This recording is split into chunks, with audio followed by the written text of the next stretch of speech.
Cougar fans, it is time. Touchdown! What a grab! It's time to raise your colors, raise your voice, and join in on the Raucous Roundtable about your favorite team, the BYU Cougars. 20, 15, 10, 5, touchdown! It's time to tailgate.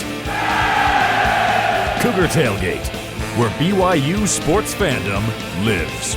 And here's your host, Lauren McLean. What's up, Cougar Nation? I'm Lauren McLean, and we're here to tailgate with you, doing what we do best, talking all things BYU Cougars. For this week's roundtable discussion, we have sports producer Hema Heimuli. What's up, Hema? Malo Lele. And former BYU basketball standout who has the single season record for made threes, Jonathan Tavernari. Thanks for being here, Jonathan. Malo Lele. Say something in Portuguese. Let's hear it. Bom dia. Ah, there it is. There it is. Jonathan, you're one of the best shooters in BYU history. When you see how many threes this BYU team gets to shoot, are you just drooling? Like, what are you thinking when you see this system? I may or may not have already sent multiple text messages in the last few years to Dave Rose, Tim Lacombe, Dave Rice, John Wardenberg. But I will say this though. Dave Rice was always a proponent of, JT, just shoot, keep more. But yes, Dave Rose has received multiple text messages from me and saying, I can't believe you wouldn't let me shoot more. And so, how do you feel like you would have fared in this year's system? Because you were kind of the guy that shot all the threes. Now it's almost the entire team that has the green light. How do you feel like you would have fared in this system?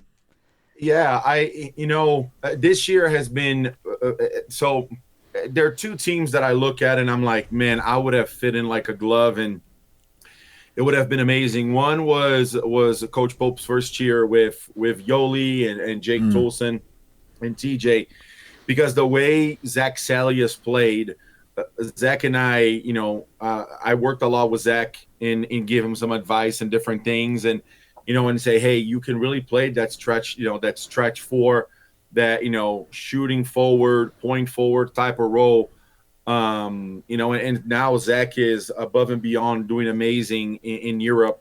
Shout out to him for the way his career is going. But also the same thing with Trav and Nell. Trav and I are extremely close and, we talk a lot. I send him messages, even doing games. He doesn't check during games, so make sure that we understand that we're good.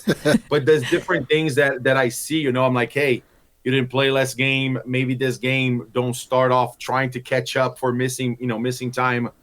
Take your time. Just things like that, that I've experienced. And but even more than with Trevin, I think the way Noah, Waterman is really playing this year, that was a role that I played a lot, which was the stretch four.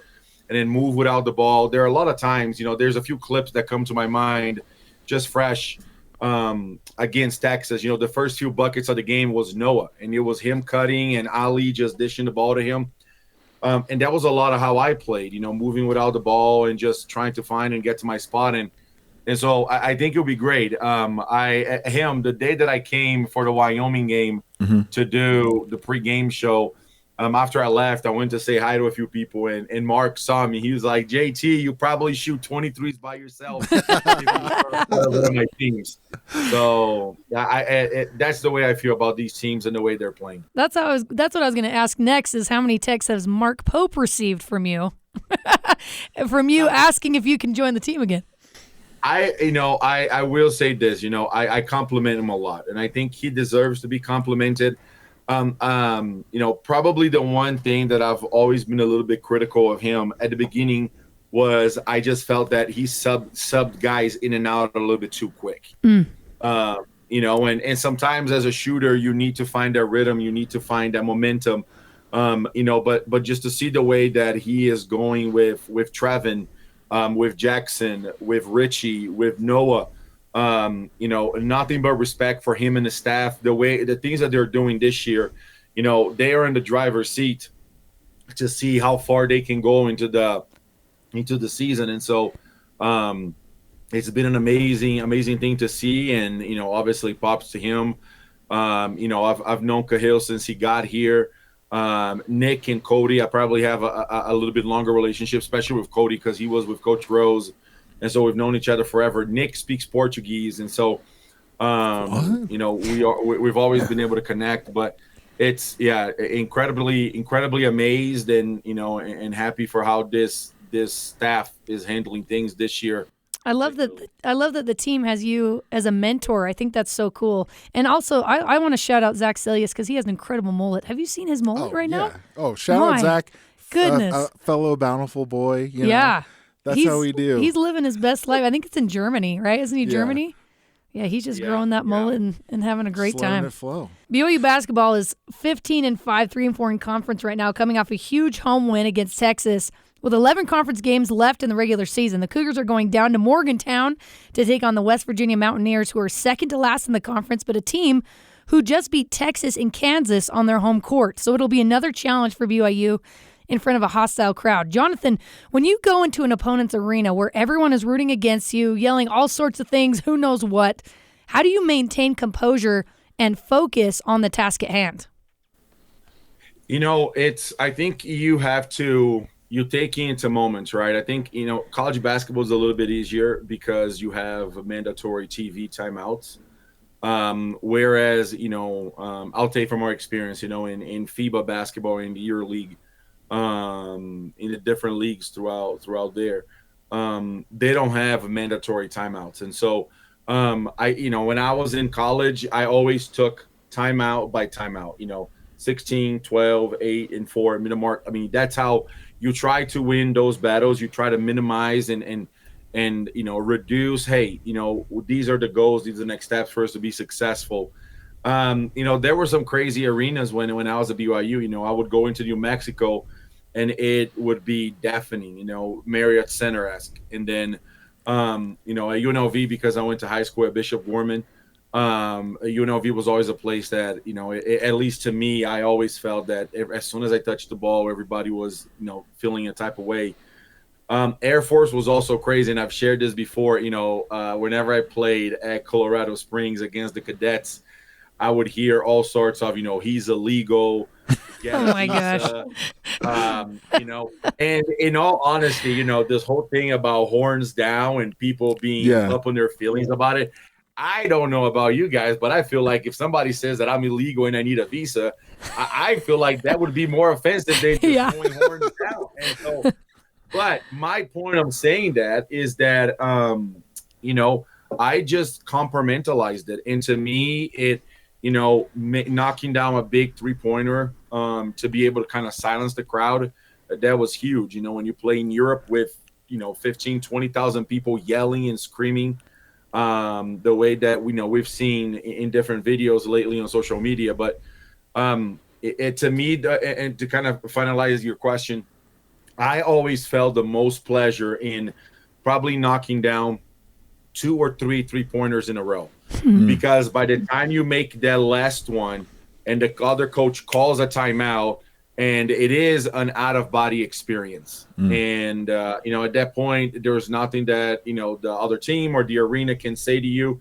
And you just hear that, that vacuum suck the noise. And, so it takes a lot of concentration. But if you're able to break it down, how to be successful in those away games, it's probably the best way for you to move forward. To quiet the crowd, you got to keep making the threes. Hema, how do you feel like BYU has done with handling the road hostility so far this season? I think, so far this season, and they haven't had too many road games thus far. Right. They haven't done very well. But let me just say that I feel like this BYU squad improves every time they hit the court, and that includes in the away games. And I think small lessons are learned between, from the Utah game to the Texas Tech game. Like, I think they're improving slightly every game, and that's what you need. And I think there will come a point where this squad will, kind of like what JT was saying, discover that playing on the road gives you a little bit of juice, right, JT? Like, being able to hit those threes in the face of the opposing fans in their arena could take this squad to the next level. So I think, to answer your question, they haven't performed well on the road yet, but I feel like they're improving at the right time, which is towards the end of the season. And I think I'm pretty hopeful that we're going to get one or two of these road games that we're going on, whether it's this Saturday or in the near future. I think we're going to get a couple of those. And maybe with the exception of that UCF game, right, where they were able to pull it out. And it wasn't a perfect game. Yeah. But they somehow pulled it out, and that had to have been a confidence boost for them too, because that was a loud environment. Like you could even just watching on TV, you could tell they couldn't even hear themselves. Yeah, which I love. But if you remember, like even that game was like, oh, they learned from the week before that they had to like close out all two halves, and they did that. And I think they're slowly learning, as time goes on, and I think they'll peak at the right time. All right, guys, we saw a shift in BYU basketball style of play against Texas, and it worked in BYU's favor. Is the goal of shooting 35 threes a thing of the past? In previous games, BYU would keep shooting threes even when they were missing and cold, just because that was their mold. That was what they branded themselves to be. For example, BYU led at halftime versus Texas Tech, but lost the lead, tried to shoot themselves back into the game in the second half. BYU shot 15% from three in the second half. But to all of our surprise against Texas, BYU didn't make a three until 9 minutes were gone in the first half. At that point, the game was tied 19-19, and then BYU kept shooting in the paint and finished the win over Texas, shooting 7 of 17 from beyond the arc, outscoring Texas 40-26 in the paint, 64% shooting in the game. So, Jonathan, do you feel like BYU has found a new way to win apart from just shooting threes? Not dodging the question, but I think that the way that they've played up to this point has been a consequence of the personnel they had. At the beginning of the season, I think that they were playing a lot through Foose, but Foose went down pretty early in the season. And so BYU just didn't have a really strong, big physical presence inside. And so because of that, I think you go, you try to find your strengths and you try to find something that'll work. They went and had probably a handful of games that they shot, 30-plus threes. And then it just turned out that, it became the way that they were trying to win games. Obviously, when you live and die by the three, the probability that you die by the three, is always there. And but the one thing I think we have to be honest with ourselves is a lot of the times they stayed in games and games stayed close, and we haven't had a blowout loss because of the three, right? Yeah. To me, the 17 3-pointers that they took on Saturday against Texas, to me, is a product of Foose is coming back. They played a lot inside. They are trying to cut, kind of like the little baby fat of bad 3-pointers type of thing. But I wouldn't be surprised if by the end of the year, this team is averaging 25-plus threes a game, because that's what they do. Like Dallin is a shooter, Spencer is a shooter, Richie is a shooter, Jackson is a shooter, Travin is a shooter. Ali gets shots up, Noah gets shots up. That's 7 guys that can knock down 3-pointers, and they are solid shooters that, if they open, they will make it. And so, but I think that, and I said this on Twitter, right during the game, him and I interacted a little bit about this. If Foose stays healthy and the rest of the team stays healthy, I don't see a universe where this team is not a Sweet 16 team. Wow. I just don't see it. I mean, look at the way that they've been able to stay in games, and they've been able to compete against whoever, and at any given time. Probably one of the worst losses of the season, I would probably say, was at Utah and against Cincinnati, and they played awful, but they stayed in a game, and that is without Foose.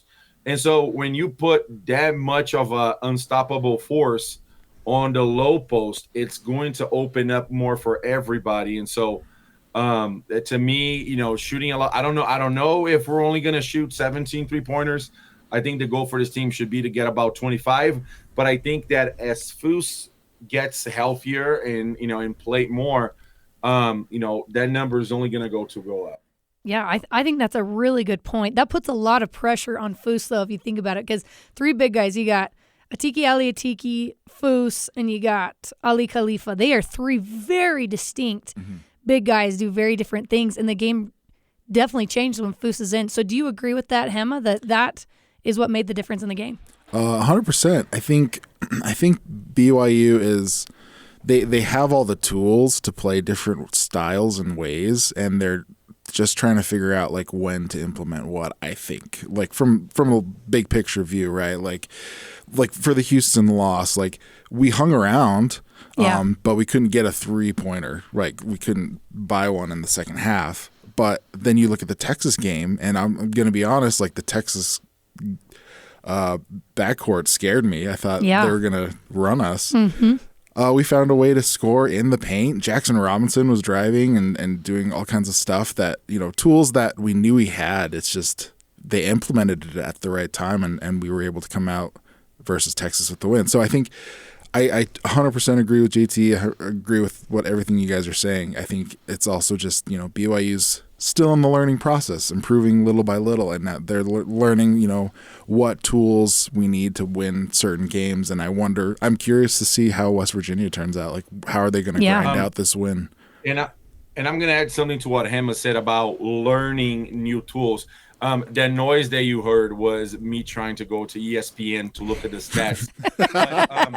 When you look at all of their initial games and, that they had in the season, 36 3-pointers, 27 3-pointers, 43 3-pointers, and 33 3-pointers up into the game when Foose got hurt. That probably gives you about between 30 and 35 3-pointers. And so I think that the more, and Foose, as we know, sometimes he has a hard time in the summer staying healthy. A lot of times he can't really get his rhythm in the preseason because he has to rehab and so on. But to Hema's point about, finding a way to learn new tools and be ready for to see how you can adapt and so on.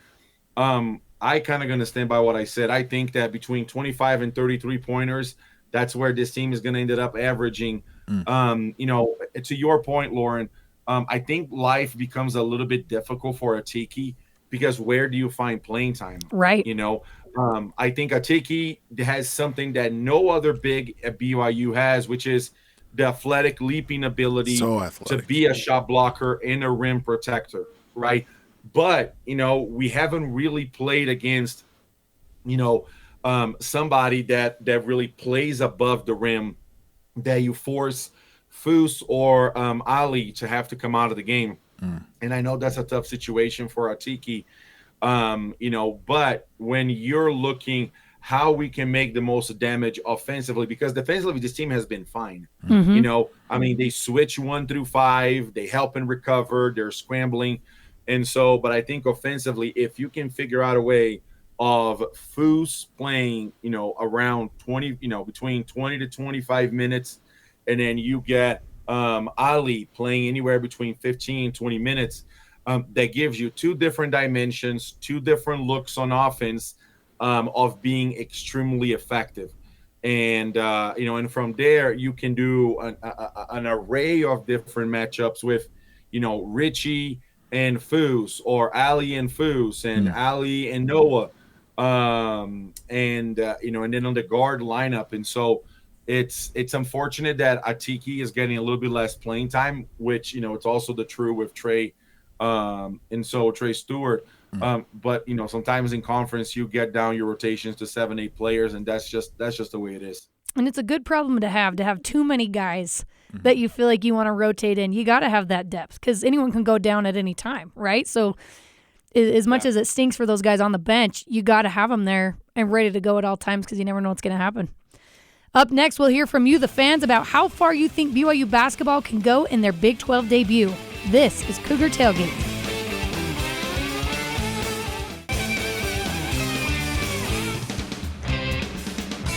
Welcome back to Cougar Tailgate. I'm Lauren McLean with Jonathan Tavernari and Hema Heimuli. We love hearing from the fans about your BYU basketball hot takes, so our producer Carter Bond hit the streets and found out your confidence level with this year's team. Here's the first. All right, who am I here with? Mayan Moon. All right, Mayan. Tell me in one word, how would you describe this BYU basketball team this season? I would say surprising. Surprising? Why surprising? First year in the Big 12. It's debatably the hardest basketball conference in the nation, and we're holding our own. We've been ranked for a long period of time. Unsure how that's going to look going into this next AP poll, but we'll see. If BYU makes the tournament, big if, knock on wood, how far do you see them going in the tournament? I could see Elite Eight exit. If not, Final Four. And I'm praying for a national championship. We'll see, though. All right, love to hear it. Last thing, it's 5 seconds left in a game, down by 1. Who on this BYU team do you want taking that last shot? I got to go with Jackson Robinson. So he's just a bucket. All right, appreciate mine. So this guy's praying for a national championship. He's praying for it. JT, how far? You mentioned the Sweet 16. You said that's where you see them going, but how far do you think BYU is capable of going in the tournament? So I don't have blue goggles anymore. I gave to put on their old Sports Nation table, and I never got it back, along with a couple of other items there. But I will say is, it's something that I talk to a lot, and a lot of fans, when they see me and we start talking about the team, think about this. First round, we pound the ball inside to Foos, and Dallin catches fire. We go to the second round. Second round, Jackson catches fire. We go to the Sweet 16. Sweet 16, Spencer Johnson and Trevin catch fire. We go to Elite 8. On the Elite 8, Ali and Richie and Trevin catch fire. We go to the Final Four. I mean, here's what's crazy, right? BYU is a national name, and, we're finally getting to a place that, national recognition is coming back to BYU. Hopefully to be in a situation where, we're winning championships again and being ranked all year like we used to and so on. But did any of these things that I just shared and I said about people catching fire and going crazy, I mean, is it far-fetched? I don't think it is because we've seen it so far. And we've seen it against, Houston at home. We've seen at UCF, at Baylor. And so if you're able to catch fire at the right time, this team is being battle tested. And, just look at the schedule that they have coming up. If they're able to get 20 wins, I think that they're a lock to be a high seed in the NCAA tournament. If they get to somehow, and I think it's possible, right? I mean, just looking at some wishful thinking and, maybe we'll do a couple of, fasting sessions, in between games and maybe say a few prayers and go into the temple and putting the entire team's name in the prayer roll. But if they can win at West Virginia, that's one. And then between Kansas, UCF, and Oklahoma State at home, they can get 2 of those. That's 3. If they can then maybe get Baylor or Kansas at home, that's 4. And then if they can win and TCU, that would be 5. And if some way, somehow they can win at Iowa State or at Oklahoma State to get 21 wins, I mean, we at that point are talking about this team playing a game or 2 in Salt Lake City. That'd be amazing. I mean, that's what we're talking about. And I think these are realistic expectations. And so, and I joked around, and Ben Critter retweets more than anybody should, where I said right after one of the terrible football losses that we had, and I'm like, what if this is the universe where football doesn't do as well as we all thought they would do, and basketball is the one that has an outstanding season? And none of these things that I've shared are far-fetched because we've seen them do it, and there's the possibility of them doing it. And so, I'm with my guy Moen over there, and I have a couple of different statues of Jesus right here. I even have my rosary from when I was Catholic. I may start during games putting it in my pocket, saying prayers and all these types of things for us to be able to be successful. You know what's crazy, JT, is before the season started, during football season, what you said seemed really far-fetched. Like that BYU basketball would have this incredible run. I don't think anyone would have believed it then.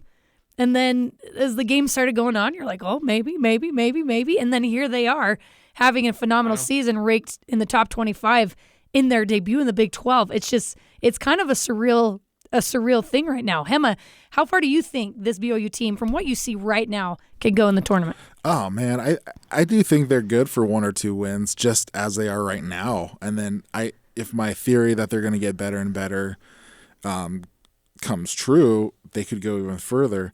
The only thing that's holding me back is the old BYU PTSD of like, something's going to happen. Like someone's going to get hurt.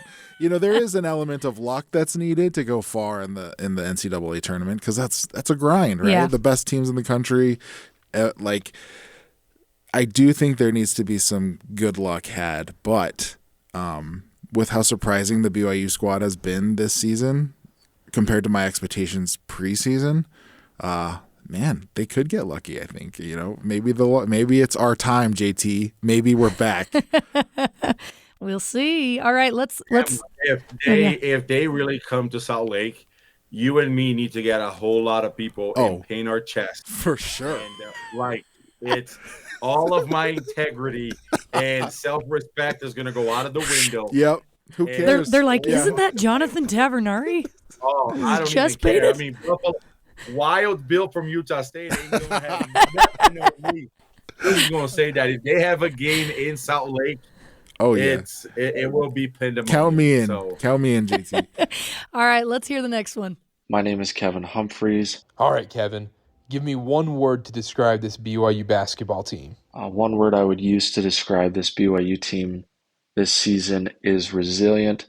Doesn't matter if they're making or missing their shots, they're always in games against the best teams in the country. How far do you see this BYU basketball team going in March?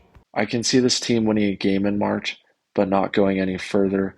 I think they are too exploitable on the defensive end of the floor. All right, 5 seconds left. Down 1. Who do you want taking the final shot of the game? Down 1 with 5 seconds left. I'm giving the ball to Jackson Robinson and letting him cook in that mid-range. All right, so both of these guys said they want the ball in Jackson Robinson's hand to take the last shot. From what you've seen so far this season, JT, who do you want taking that last shot? I'm going to go with Dallin Hall.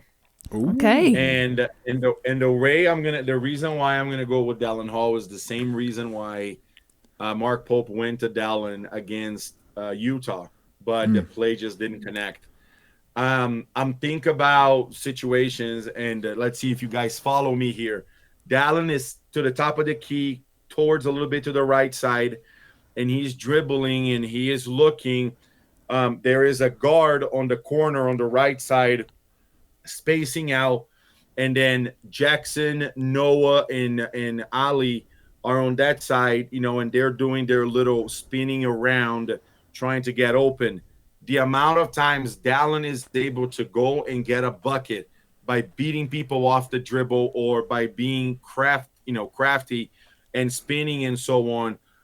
To me, that is the main reason why I would give the ball to Dallin. I think Dallin's ability to get to the lane and the way he's doing it, he is playing against, a whole lot of brothers that are athletic, longer, taller, stronger, quicker, and they just don't stop him. Yeah. And, there was one on Saturday that I thought he was going to cock back and dunk it. And I'm like, this looks like a young Derrick Rose in Memphis. And I'm like, he might be able to dunk that thing in about a year. And so I would have Dallin. I think he's tough, and he has the body. He has a big body, strong body, and he's crafty enough to be able to get his own shot, especially getting to the lane. So, I would probably say, Dallin, put your head down, go make a play, go get a bucket, get to the foul line. I like that pick, and he's a tough kid. Hema, who you got? That's a good one. Okay, let me paint a scenario for you guys. Okay? All right, let's hear it. Storyteller mode. We're in late in a game, BYU versus whoever, right? Winner goes to the Final Four. Just as JT predicted, Dallin Hall is bringing the ball up the court.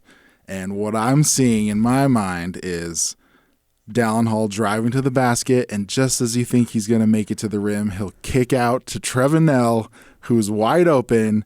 He's been here before. The miss earlier in the season crushed him, but he's learned from this journey, and he buries that three to take us to the Final Four. Like, that's what I want to see. It would be poetic. It'll be great television, which is what I'm all about.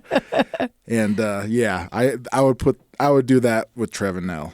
That's a beautiful scenario. BYU moves on to West Virginia. That'll be a quad 3 game for BYU, quad 1 for West Virginia. The West Virginia has a winning record at home, and their leading scorer is Raekwon Battle, a transfer from Montana State. And 6'11" forward Jesse Edwards, a transfer from Syracuse, is on track to return against BYU after suffering a wrist injury. West Virginia ranks 202nd in three-point defense and 323rd in field goal percentage. BYU ranks 37th in field goal percentage. West Virginia ranks 311th in points per game. BYU ranks 17th. On paper, BYU is the better team, and they've had a week off to heal up a little bit. So here's my last question for you guys. Hema, what do you expect from this game in Morgantown on Saturday? What I have learned is that you should not expect to have any expectations in the Big 12. It's Expect crazy. the unexpected. No, nobody is safe. Everyone has a target on their back, and it doesn't BYU could go into Morgantown, win by 30, and I wouldn't be surprised. They could go there and get crushed, and I wouldn't be surprised. Yeah. That's just how crazy this league is. So that's going to be my answer because I have no idea what's going to happen. I would be surprised if they got crushed, but I wouldn't be surprised if they lost in a tight game, just seeing that West Virginia's been doing phenomenal at home. JT, what do you think is going to happen this Saturday? I think BYU, again, not with the blue goggles, but I think something that Hema said, and you pointed out too earlier, Lauren, is I think that this is Infirmary 101, week for BYU, where, they have been all about recovery and getting guys. There has been multiple guys that have missed games because of injury. Trevin Nell, Noah Waterman, Jackson Robinson, Foose, Ali. And so to have these guys back, and be at full speed, in my opinion, I think that looking at the calendar, I think that the next 4 games for BYU, I'm not going to say they're going to make or break their season, but if they can go 2-2 or 3-1 out of the next 4 games and everybody stays healthy until the middle of February, then I might have to make a few bets and call my bookies to be able to place some bets for me, because I think it will be a very special month and a half of hoops from that point on BYU. Ooh, I hope you're right. Okay, you guys are amazing. Thank you so much for taking the time with me today. That does it for us today. Thanks again to Jonathan Tavernari and Hema Heimuli for coming on the show with me. Carter Bond and Tori Kimball helped produce this episode with senior producer Terry South. You can join the Cougar Tailgate wherever you get your podcasts, on Apple, TuneIn, Stitcher, Spotify, or on BYURadio.org. Cougar Tailgate is a production of BYU Radio.